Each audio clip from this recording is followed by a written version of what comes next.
తెచ్చినావు సంచిలా? జిమ్మలు తెచ్చింది. యాడికి పోయినావు? జిమ్మలు మంచిగండు పులుసు చక్కగా ఉండాలి.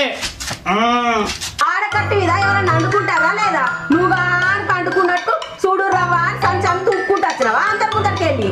అబ్బా అది కాదే, నీ మీద కొంచెం ప్రేమతోటి సత్తతోటి అన్నానే. అవుగాని చేపల కూర కమ్మగా అండని మాట్లాడతాను.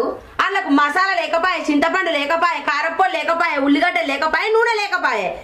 చిల్లర సంబంధం ఏమంటారో తేసాత కాదు. ఎట్లా అండాలి కమ్మగా కూర? ఈ వంకలు పెట్టడానికైతే మంచిగానే ఉన్నావు. ఒకటా రెండా అన్ని మసాలాలు ఎవరిస్తారా? ఓ 100 రూపాయలు దుకాణంలో అన్ని తీరులో కొనుకొచ్చి కమ్మగా అండి పెడతా. అనడానికన్నా కొద్దిగా సిగ్గుమానం ఉండాలి. ఏం తెచ్చినావు సంచిలా? జిమ్మలు తెచ్చింది. యాడికి పోయినావు? జిమ్మలు మంచిగండు పులుసు చక్కగా ఉండాలి. ఆడకట్టి మీద ఎవరైనా అండుకుంటారా లేదా?